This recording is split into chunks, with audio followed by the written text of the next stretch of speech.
Hello, everyone. I'm Professor Robert Romano, and welcome to U.S. Constitution and Homeland Protection. The first video in our series is going to be discussing constitutional law and its history. And the first item we're going to touch upon is what the Constitution is not. Okay, so what the Constitution is not, it is not the Declaration of Independence. That's a separate document. The Declaration of Independence was signed in 1776 and basically declared our independence from Great Britain. All right, specifically King George. We did not want to be part of England, Great Britain at that time, so we declared our independence from them, and it was written by Thomas Jefferson. All right, so this document came about in 1776, almost 11 years before the U.S. Constitution. All right, the second thing that the U.S. Constitution is not, it is not the Articles of Confederation. Okay, the Articles of Confederation are what is known as the first U.S. Constitution, was in effect from 1781 to 1787.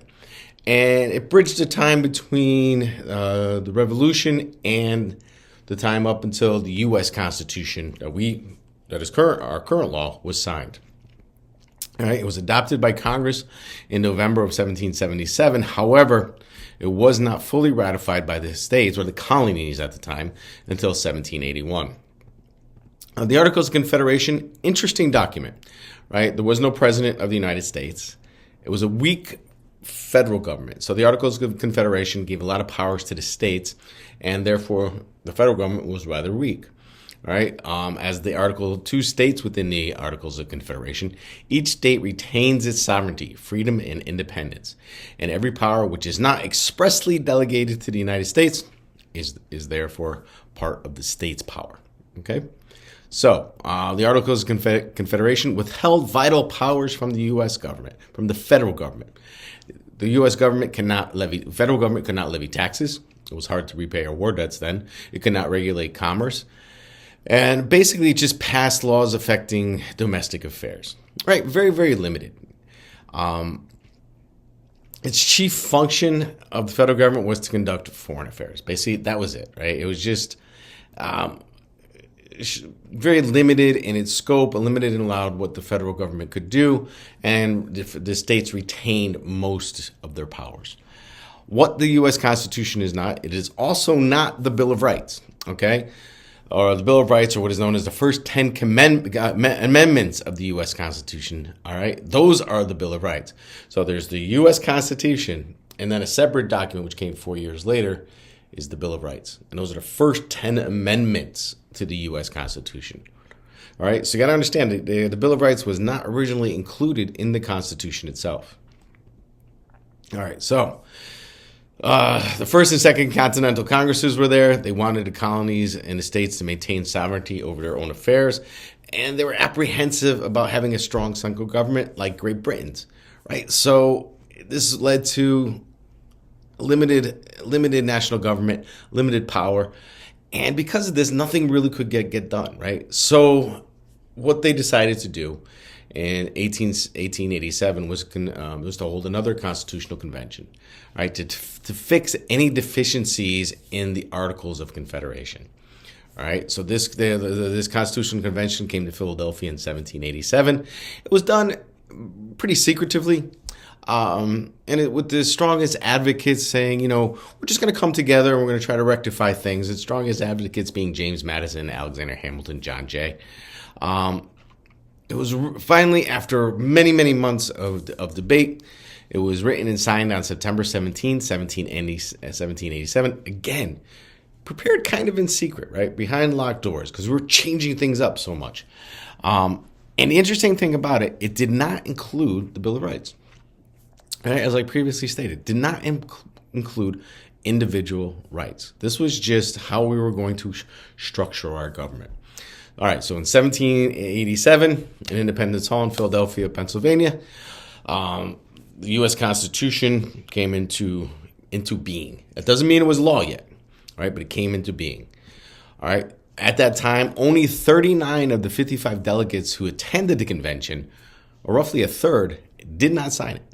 All right, they did not sign it. Okay, so a third of the roughly 16 of the delegates did not sign. Roughly a third did not sign. Only 39 of the 55 delegates actually signed. All right, and now above that, 2/3 of the states needed to ratify the Constitution in order for it to go into effect. All right. So just you can see there's some resistance here, and then there's some trepidation because now we need 2/3 of the states to ratify, when only 2/3 of the actual delegates who attended signed the Constitution. Right. So you see what's going on here. All right. So finally, on June 21st, 1788, the Constitution was ratified. On this day, the state of New Hampshire, becoming the 9th state to ratify the Constitution, marked our new governmental framework here in the United States. They were the 9th state. Boom, we were good. It still took a while. We had 13 colonies 13 states at the time. 9 was enough, but there was still some hesitation because the bigger states like New York and Virginia still hadn't signed. They eventually did. All right. So the U.S. Constitution, the new constitutional government began on March 4th, 1789, and George Washington was inaugurated as our first president of the United States on April 30th, 1789. All right, and we should all know this, right? The preamble to our Constitution. We, the people of the United States, in order to form a more perfect union, to establish justice and ensure domestic tranquility, provide for the common defense, promote the general welfare, and to secure the blessings of liberty to ourselves and our posterity, do ordain and establish this Constitution for the United States of America. What great words, right? What great words. We, the people. All right, and that's the most important thing. The Constitution is ours. The people. It's not the government. We, the people of the United States, we put this Constitution. These are our rights. Okay, so we got to remember that as law enforcement officers. When we're doing, deciding whether a search is constitutional, or going into somebody's home is constitutional, or getting a warrant is constitutional. We got to remember these are the people's rights, and we, even as a law enforcement officer, you are the part of the people. So. All right, the structure of the U.S. Constitution was divided into 7 parts, all called articles. Article 1 established the legislative branch, right? 2 houses, the Senate and the House of Representatives. Article 2 established the executive branch, the President of the United States, Commander-in-Chief. Article 3, the judicial branch, Supreme Court, and all the federal courts. Article 4 established the duties states owe to one another. Okay, not to the federal government, but it establishes a duty that each individual state owes to another state. That means full faith and credit and extradition of criminals. Those are the 2 most important things. Article 5 establishes the procedure for amending the Constitution, and there were amendments that came afterwards, first 10 amendments being the first, and then a series of amendments coming after that. There's a procedure for it. It needs to be followed in order for it to be ratified. Article 6, for importance for us as law enforcement officers, contains the Supremacy Clause. That means the Constitution, federal law, and treaties have superiority over state laws and state constitutions. Okay? So the Supremacy Clause, federal government trumps state government. Article 7 established that the U.S. Constitution would not go into effect until it was ratified by 9 states, New Hampshire being the 9th, not a problem anymore. Okay. All right, so the most crucial aspect of the U.S. Constitution is this separation of powers, right? The separation of powers, or the balance of powers. The Constitution divides the powers of the national government among the 3 branches. Each one has equal power.